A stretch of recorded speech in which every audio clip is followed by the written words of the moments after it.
제가 알게 된 찬양 중에, 복음 성가 중에 어떤 아마도 사모님이라고 기억되는데, 그 사모님이 작사 작곡하신 주는 완전합니다 라는 찬양이 있습니다. 그 찬양의 가사에 많은 마음을 올리는 내용이 담겨 있어서 먼저 소개해 드리고자 합니다. 주는 완전합니다. 이렇게 시작됩니다. 주여, 우린 연약합니다. 우린 오늘을 힘겨워합니다. 주 뜻 이루며 살기엔 부족합니다.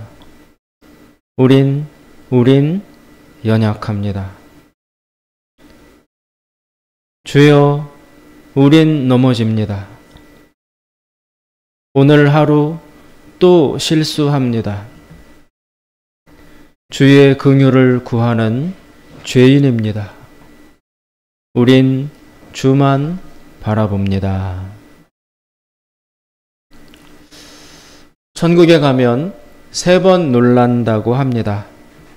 첫째, 분명히 올 줄로 믿었던 사람이 보이지 않는 것에 대해서 놀라고, 두 번째, 저 사람은 안 올 줄 알았는데 그 사람이 천국에 와 있어서 한 번 더 놀라고, 그리고 마지막으로는 내가 천국에 와 있다니, 그 사실에 대해서 놀라게 된다라는 것입니다. 구원은 행위로 받는 것이 아니라 믿음으로 받는다. 루터가 일으켰던 종교개혁의 위대한 모토입니다. 수많은 사람들이 그 은혜의 복음을 듣고 해방받았고 자유를 얻게 되었습니다.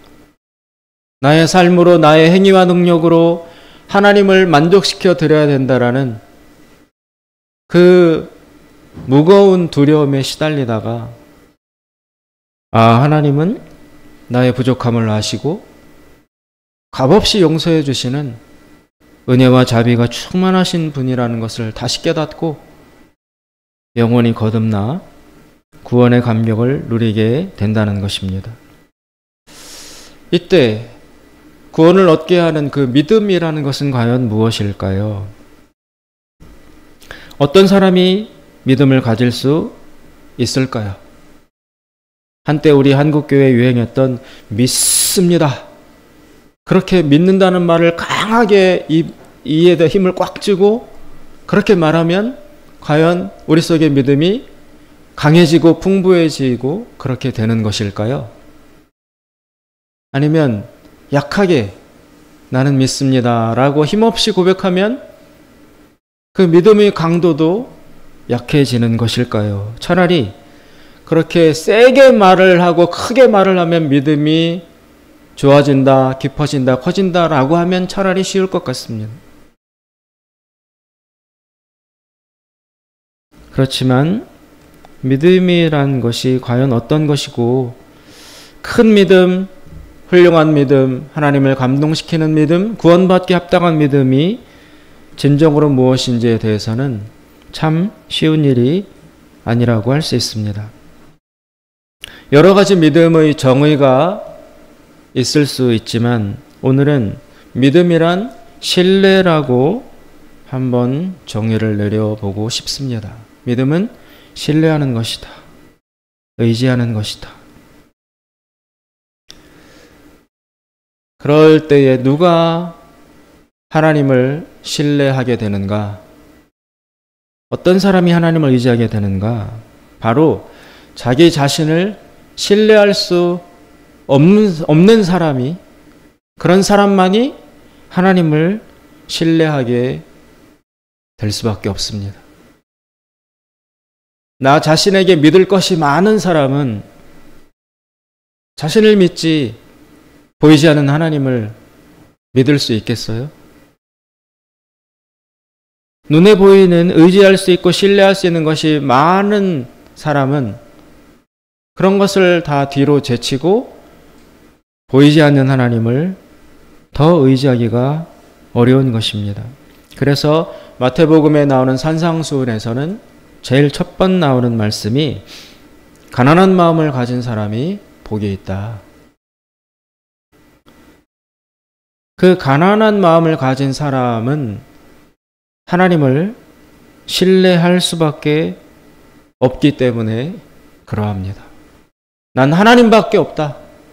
내가 바라고 의지하고 기댈 수 있는 대상은 오직 하나님밖에 없다라는 그 가난한 마음이 있는 사람에게서만이 하나님을 향한 두터운 신뢰가 나오게 된다는 것입니다. 하나님을 믿는 것 말고는 길이 없는 사람, 하나님을 의지하는 것 말고는 아무 자산이 없는 사람, 그 사람에게서 하나님을 뺀다면 다 무너질 수밖에 없는 사람, 그런 사람에게서 나오는 것이 바로 신뢰일 것이고 믿음일 것입니다. 그런 사람의 그 믿음을 통해서 그 사람에게 하나님의 구원이 실현될 수 있다는 것입니다. 오늘날 우리는 아주 극심한 경쟁 사회에서 살다 보니까 악착같이 자기를 증명해야 하는 강박에 시달릴 수밖에 없습니다. 학생들은 성적으로 자신을 증명해내야 되는 강박에 시달립니다. 어른들은 자신의 능력과 실력으로 자신을 증명해야 된다는 강박에 시달립니다. 조금이라도 미치지 못하거나 약해 보이거나 능력 없게 보이면 바로 도태되고 비판받고 공격받으니까 항상 강한 것처럼, 잘하는 것처럼, 잘 준비된 것처럼, 행복한 것처럼, 부족함이 없는 것처럼 자기를 보여야 된다는 그런 압력에 늘 시달리고 살아가야 합니다. 그러다 보니까 조금이라도 틈만 보이면 바로 밀리고 뒤통수 맞으니까 웬만해서는 미안하다, 내가 잘못했다, 이런 말을 점점 더 하기가 어려워집니다. 그래서 아주 가벼운 접촉사고가 나도 먼저 내려서 미안합니다, 제가 실수했습니다라고 그렇게 말하는 사람은 찾아보기가 어렵습니다. 일단 부딪혔다면 화부터 내고 욕부터 하고 문 열고 더 거세게 내려서 더 먼저 더 큰 소리로 더 강한 자세와 포즈로 상대방을 몰아붙이고 당신이 잘못했다라는 것을 드러내야 밀리지 않으니까 아주 작은 부딪힘에도 자기를 주장해야 된다는, 밀리면 안 된다라는 그 압박에 시달려서 바로 불꽃이 튀기는 큰 싸움으로 번져가게 되는 것입니다. 있을 수 있는 그런 사소한 부딪힘 앞에서 우리는 왜 그렇게 너그럽기가 어려운지, 내가 잘했지만 내가 먼저 미안하다고 말하는 그 너그러움과 포용력을, 여유 있음을 갖기가 왜 그토록 어려운지, 살짝 스치기만 해도 주먹이 나가고 욕이 나가고 날카로운 말이 튀어나가는 그렇게 예민한, 다들 아주 예민하게 흥분되어 있는 그런 사회 속에서 우리가 살아가고 있습니다. 따라서 이런 사회 속에서 우리는 잔잔하고 고요하고 온유하고 너그러운 그런 풍성한 내면을 지키기가 어렵다는 것입니다. 모든 세대들이 다 약점을 가지고 있고 시달리고 있습니다. 학생들은 한참 지금 잘하고 뛰어놀고 여러 가지를 경험하고 구김살 없이 커야 될 시점인데도 어른들을 만나면, 또 어떤 모임 자리에 가면 항상 공부 잘하느냐, 학교는 어디 가느냐, 이런 질문들이 날아오니까 늘 준비된 마음으로 그 자리를 가야 되고, 청년들은 취업은 했느냐, 정규직이냐, 결혼은 할 것이냐, 이런 것들을 또 물어보니까 거기 항상 대응하고 준비되어야 한다는 긴장감에 시달리고 있습니다.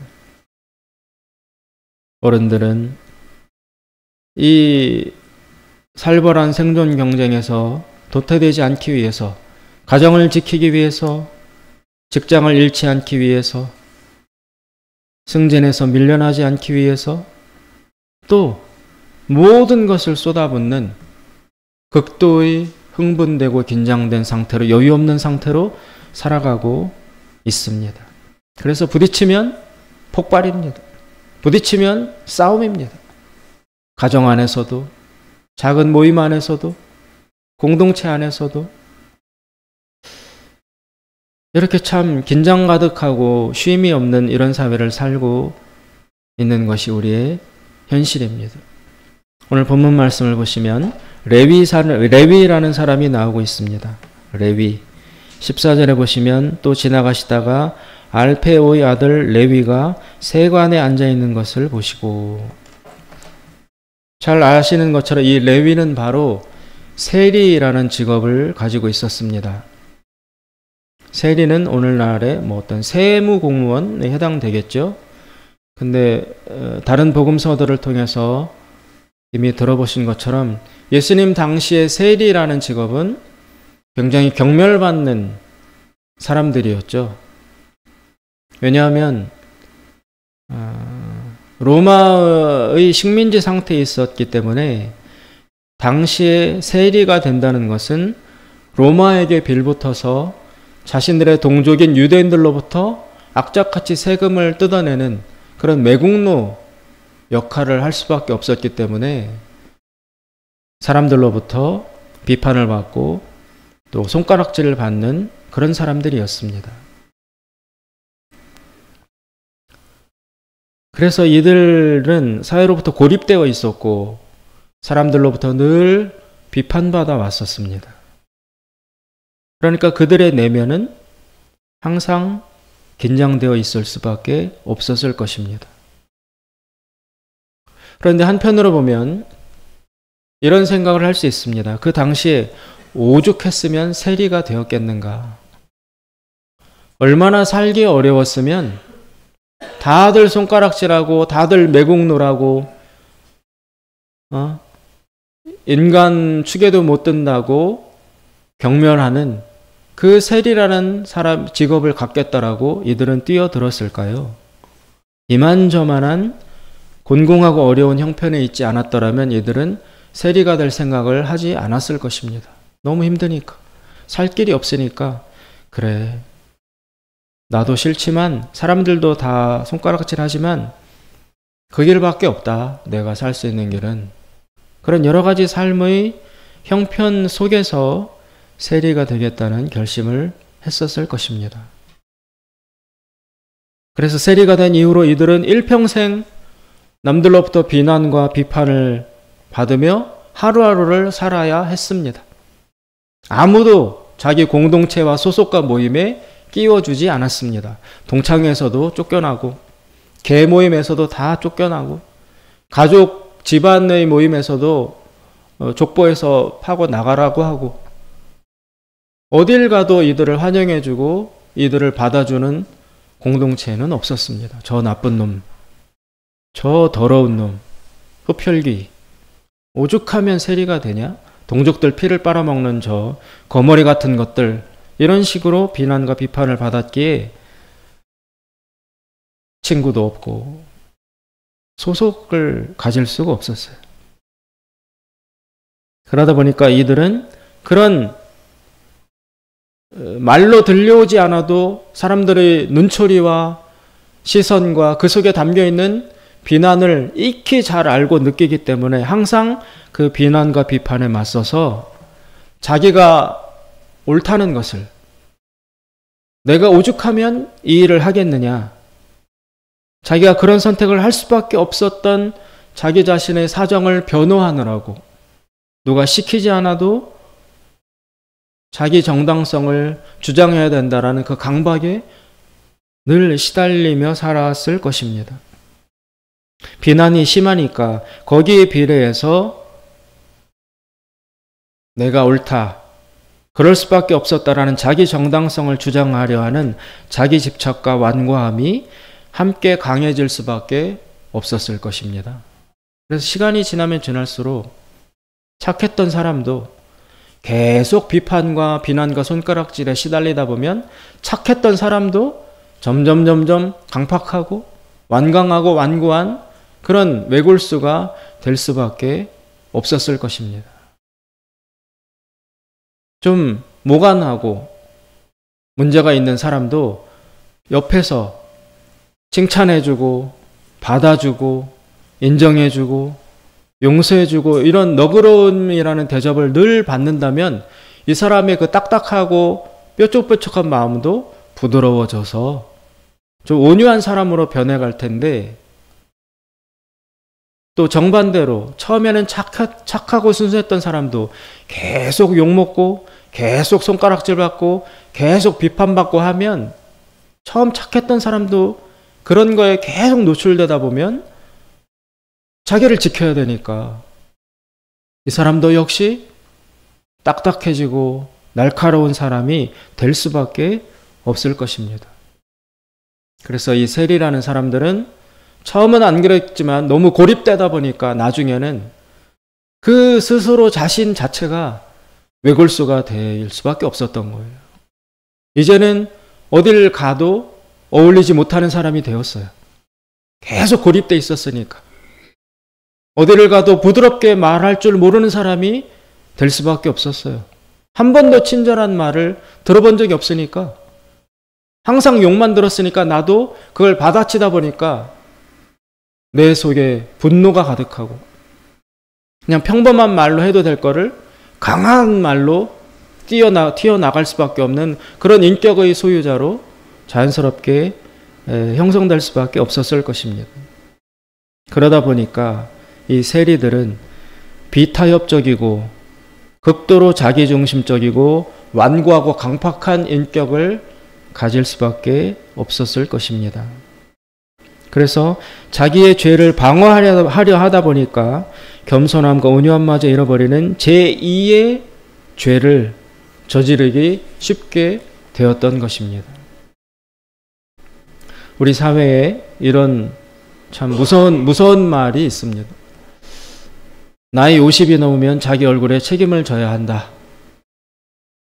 50대기 전에 사람들은 자유롭겠죠. 그 말에. 난 아직 50 안 됐으니까.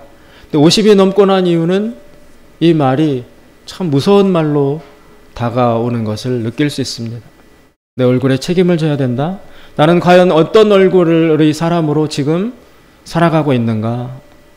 남들에게 부드러움을 주고 평안을 주고 기쁨을 주는 그런 사람이 되어 있는가? 내 얼굴은. 아니면 남들이 볼 때 굳어있고 심술궂고 날카롭고 옹졸하고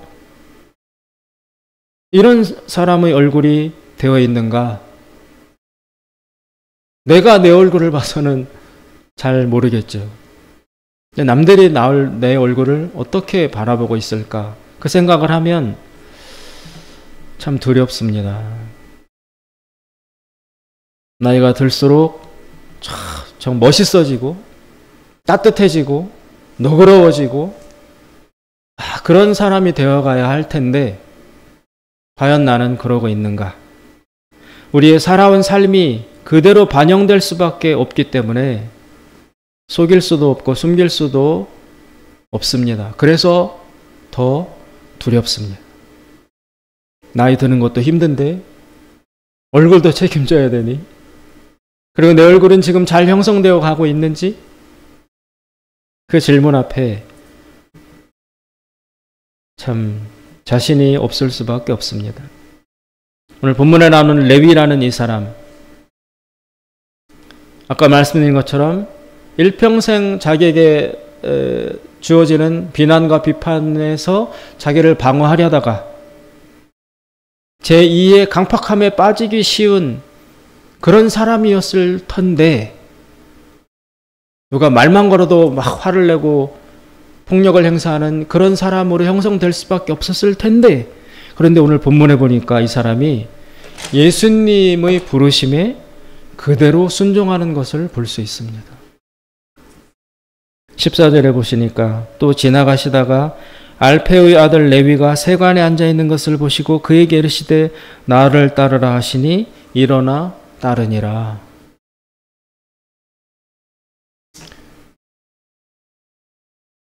평범한 세리였다면 잘 모르는 낯선 자가 예수라는 사람이 무턱대고 자기에게 나를 따라오라 라는 말을 했을 때 바로 받아치고 바로 공격하고 바로 방어하고 그렇게 하기가 쉬웠을 텐데, 그런데 이 레위는 나를 따라오라는 예수님의 말씀에 토 한 번 달지 않고 그대로 따라가는 그런 모습을 보여줍니다. 거기에 참 놀라운 점이 있습니다. 우리라면 그럴 수 있을까? 내 삶 속에 있을 때 누군가가 나에게 와서 나를 따라오너라 이런 말을 들었다면 그때 그대로 받아들이고 순종하면서 예, 따르겠습니다 라고 반응할 수 있겠는가? 우리는 네가 뭔데 나보고 따라오라고 하느냐? 아니면 뭐 미쳤잖아?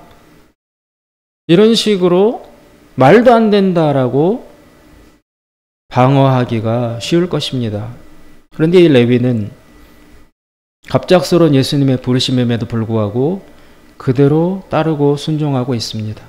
이 사실은 그 레위라는 사람이 내면에 양심이 살아 있었다는 것을 증명합니다. 어쩌면 레위도 강팍한 그런 언행과 외모를 가지고 있었을지 모르지만 그의 내면 깊은 곳에서는 자기가 세리로 살아가는 삶에 대한 깨어있는 자각, 부끄럽다. 부끄럽다. 참으로 부끄럽다. 라면서 자신의 삶과 자신의 생활과 자아에 대해서 부끄러워하는 그런 깨어있는 양심이 살아 있었다는 것을 우리가 알 수 있습니다. 그 점이 참 이 레위의 신선하고 그리고 참 흠모할 만한 점이라고 할 수 있을 것 같습니다. 오늘 우리들은 자기 정당성이라는 덫에 걸리면 정말 빠져나오기 어렵습니다. 진정으로 자유한 사람은 자기가 옳다라는 자기 정당성이라는 강박에서 붙들릴 필요가 없는 사람입니다. 참으로 너그러울 수 있는 사람이라면 억울함과 오해조차도 자유로이 포용할 수 있을 것입니다. 그래서 예수님 가르치신 산상수훈 말씀에는 너희가 왼뺨을 맞으면 오른뺨도 내어 놓을 수 있어야 한다. 누가 너보고 겉옷을 좀 가져가겠다 하면 속옷까지 제공해 줄 수 있는 사람이어야 한다. 또 누군가 너에게 와서 무턱대고 내 짐이 무거우니 이 짐을 들고 한 2kg 정도 내 짐을 들어달라라고 말을 했을 때 거절하고 욕하기보다는 그 짐을 기꺼이 들어주되 그 사람이 원하는 2kg가 아니라 2배가 넘는 4kg까지 기꺼이 들어줄 수 있는 그런 풍부하고 너그러운 사람이어야 된다라고 말씀을 하신 그런 것에 비추어 볼 때 너무 나 자신에 붙들려 있으면 내가 옳다, 나는 틀리지 않았다, 이것을 증명해야 되는 강박에 시달리고 있는 오늘 우리들로 볼 때는 누가 나에게 내 왼뺨을 때리면 오른뺨을 내어밀 수 있는 여유를 가질 수 있을까요? 나도 바빠 죽겠는데, 나도 무거워 죽겠는데 어떤 사람이 이거 좀 들고 2kg만 들어달라고 할 때 기꺼이 4kg까지 들어줄 수 있는 그런 여유를 오늘 우리는 발휘할 수가 있겠습니까? 나이가 들수록 신앙이 깊어질수록 너그러워져야 하는데, 온유해져야 하는데 어쩌면 더 옹졸해지고 더 편협해지는 것 같은 위험을 우리는 느끼고 있습니다. 왜 그럴까요? 잘못 살아온 것일까요? 참으로 고민이 듭니다. 이 위험을 잘 이겨내야만 합니다. 만약 자기 정당성을 주장하느라 우리의 너그러움과 온유함을 잃어버린다면 그러면 우리는 오늘 본문에 나오는 바리새인들처럼 되는 것입니다.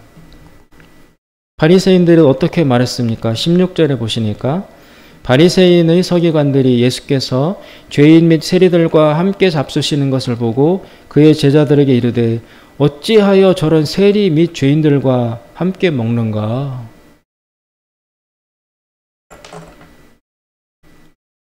그 바리새인들의 마음은 자기 의로 가득 차 있습니다. 나는 의인이다. 그들의 마음은 자기가 정당하다는 주장으로 가득 차 있습니다. 그러나 예수님께서는 정반대의 말씀을 하십니다. 17절에 건강한 자에게는 의사가 필요 없다. 병든 자에게만이 쓸데가 있다. 그리고 나는 의인을 부르러 온 것이 아니라 죄인을 부르러 왔다. 우리가 지금 이 시대가 나는 의인이다라는 것을 항상 입증해야 된다라는 그런 요구를 무척이나 하는 시대에 살고 있지만 거기에 시달려서 늘 내가 옳다. 나는 틀리지 않았다. 그 생각으로 은연중에 가득 차 있게 된다면 어쩌면 그 순간이 예수님으로부터 가장 멀어져 있는 시간일 수 있을 것입니다. 왜냐하면 예수님께서는 오늘 말씀하십니다. 나는 병든 자가 필요해. 나는 병든 자를 만나러 왔어. 나는 자기 그 죄로 말미암아 부끄러워하는 사람을 만나러 오늘 왔어. 그런데 그 앞에서 우리는 나는 항상 옳아, 나는 틀리지 않았어 라는 생각으로 가득 차 있다면 예수님과 나와의 접촉점이 형성될 수 있을까요? 그래서 이 경쟁의 심에서 너를 주장해라, 너가 옳다는 것을 입증해라 라는 그런 강력한 요구를 하고 있는 사회 속에 살고 있지만 그러나 거기에 져서 내 속에 죄가 있다는 사실을, 내가 부족하다는 사실, 나는 넘어진다는 사실도 인정하기 어려워하는 그 자체를 잊어버리는 그런 자기의로 꽉 차 있는 바리새인과 같은 사람이 혹시라도 되어 있다면 대단히 위험하다라는 것입니다. 그러면 예수님과 나와 이 사이에 만남이 형성될 필요가 없어집니다. 그러므로 이 오늘 레위라는 사람, 너무 남들이 나를 비판하기 때문에 나는 안 틀려, 난 옳아. 항상 그 말과 주장을 머릿속에 가득 채우고 살아온 사람이었음에도 불구하고 예수님이 부르셨을 때 나는 죄인이다라는 것을 바로 시인하고 예수님 말씀에 따라가는 그런 반응, 그런 깨어있음을 유지하는 것처럼 오늘 우리들도 때로 남들과 싸울 때도 있어서 강하게 말하기도 하지만 또 내가 목표로 하고 성취하고자 하는 것을 위해서 좌우 돌아보지 않고 막 달려가면서 다른 사람에게 상처 주는 그런 자기중심적인 삶을 살고 있긴 하지만 그러나 그날 밤 집에 돌아와서는 그리고 마음 깊은 곳에서는 내가 어쩔 수 없이 이렇게 살아가고 있지만 그러나 과연 내가 진짜 옳은 사람인가? 진짜 깨끗한 사람인가? 진짜 죄가 없는가? 그것을 다시 돌아보면서 오늘 했던 나의 행동에 대해서 부끄러워하고 눈물을 흘리고 참회하고 주님 현실에 지쳐서 이렇게 살 수밖에 없지만 그러나 나는 죄인입니다. 나는 이런 내 삶이 한없이 부끄럽습니다. 그런 고백을 유지할 수 있는 그런 깨어있는 사람이 되어야 예수님으로부터 멀어지지 않을 수 있을 것입니다. 너무 많이 맞아서 항상 나도 때려야지라는 생각에 꽉 차 있는 사람, 그래서 자기도 막 때려요. 그러다 보니 자기야말로 폭력으로 가득 찬 사람이 되어 있어요. 근데 거기에 굳어져서 내가 나를 지키려다 나도 이런 악을 행할 수밖에 없었어 라고 반성도 회개도 필요 없는 그런 진짜 악인이 되어 있을 위험이 우리에게 참으로 많은데, 그때 깊이 돌아보면서 나도 남들을 때리지만 그러나 이게 잘하는 것은 아니다. 어쩔 수 없이 그렇게 행동을 했지만 이거를 과연 옳다라고 말할 수는 없다라는 양심의 자각이 있어서 하나님 앞에서만큼은 부끄러워하고 낮아지고 무릎 꿇을 수 있는 그런 나의 내면을 지켜가는 것이 정말 중요해 보입니다. 그러면 어느 때에 예수님이 오셔서 나를 따르라 그렇게 말씀하실 때 우리는 바로 하나님 죄인입니다. 하나님 부끄럽습니다. 라고 무릎 꿇고 예수님의 손을 잡고 따라갈 수 있는 그런 레위와 같은 사람이 될 수 있을 것입니다. 그 내면이 깨어있음조차도 잃어버리고 잊어버리는 사람이 되어 있다면 정말 위험합니다. 정말 아무 말도 통하지 않는 벽창호 같은 사람이 될 수밖에 없을 것입니다. 하나님 앞에 내가 죄인이라는 사실조차도 잊어버리고 인정하지도 않고 있는 그런 사람이라면 아무도 그 사람을 말릴 수 없고 구원할 수 없습니다. 내가 그런 사람이 되어 있지 아니한지 하나님 앞에 깊이 들여다 보아야 할 줄로 믿습니다. 기도하겠습니다. 자비로우신 하나님 아버지, 모든 죄인들이 처음부터 나는 죄인이 되겠다 결심하여서 죄인이 되는 것이 아닙니다. 살다 보니, 지치다 보니, 너무 시달리다 보니 나를 지키기 위해서 몸부림치다가 어느새 나도 악인이 되어 있고 날카로운 사람이 되어 있고 폭력을 쓰는 사람이 되어 있고 완고한 사람이 되어 있을 수밖에 없습니다. 바로 그 순간 그 삶에 그대로 적응하여 내가 죄인이라는 사실을 조차도 잊어버리는 그런 어리석음에 빠지지 않게 하여 주옵시고, 항상 주님 앞에 매일의 한순간 나와 무릎 꿇으며 오늘 나의 삶이 어떠했는지, 오늘 나라는 사람이 어떤 사람인지 깊이 돌아보며 항상 하나님 앞에서 죄인이라는 사실을 망각하지 아니하고 놓치지 아니하고 마음에 간직하여 예수님 앞에서만큼은 겸손히 무릎 꿇을 수 있는 그런 사람이 되게 하여 주시옵소서. 예수님의 이름으로 기도드리옵나이다. 아멘.